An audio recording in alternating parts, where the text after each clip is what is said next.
Kutukan pembalik adalah salah satu dari variasi teknik kutukan dasar yang ada di Jujutsu Kaisen. Proses kerja teknik ini mengacu pada prinsip perkalian, di mana energi negatif dikalikan energi negatif, sehingga menghasilkan energi positif. Energi kutukan positif inilah yang biasanya digunakan sebagai pengobatan medis terhadap para penyihir Jujutsu. Berikut ini penggunaan kutukan pembalik terbaik di Jujutsu Kaisen. Yang pertama, Ieri Shoko. Tidak banyak diketahui dari penyihir Jujutsu 1 ini, selain fakta bahwa dia adalah tenaga medis terpenting yang dimiliki sekolah Jujutsu Tokyo. Dia sendiri jarang mendapat sorotan dan hanya akan dipanggil jika ada penyihir yang terluka atau otopsi mayat pada kasus serangan kutukan. Shoko diketahui mampu menggunakan teknik kutukan pembalik meskipun tak sehebat Satoru.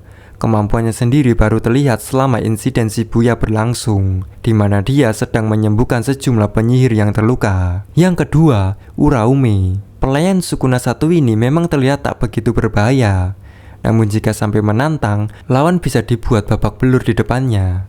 Uraume sendiri bisa dibilang sangat kuat, hingga Choso dibuat kesusahan menghadapinya. Level pengendalian energi kutukan pembaliknya sendiri bisa dibilang luar biasa. Satu-satunya adegan yang memperlihatkan Uraume menggunakan kutukan pembalik hanya ada pada saat memulihkan lengannya yang sempat terkena panah darah dari Choso. Yang ketiga, Hazenoki. Hazenoki diketahui memiliki teknik kutukan eksplosif flash. Skillnya mengharuskannya mencabut sebagian anggota tubuhnya untuk dijadikan sebagai bom. Demi mengatasi efek samping teknik tersebut, Hazenoki sampai mendalami teknik kutukan pembalik hingga ketika dimana dia bisa meregenerasi tubuhnya secara instan setiap memakai kekuatannya. Yang keempat, Okotsu Yuta. Yuta bisa dibilang memiliki bakat kontrol kutukan pembalik yang lebih hebat daripada Shoko sendiri. Hal itu tak lepas dari peran Orimoto Rika, roh kutukan yang selama ini menempel pada Yuta. Berkat bantuan Rika dan tekad Yuta sendiri, dia berhasil mempelajari teknik ini untuk menyelamatkan teman-temannya.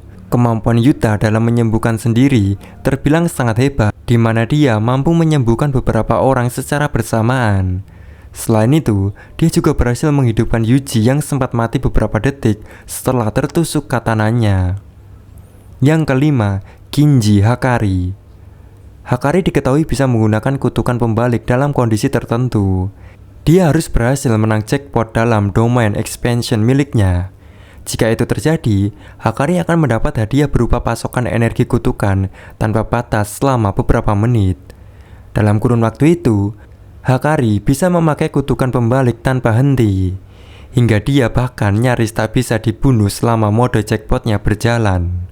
Yang keenam, Gojo Satoru.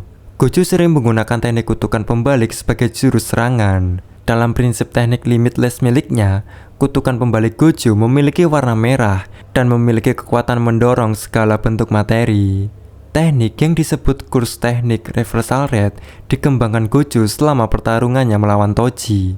Berkat inilah dia bisa menggunakan teknik infinity secara terus-menerus tanpa takut otaknya rusak karena terus disembuhkan oleh kutukan pembaliknya.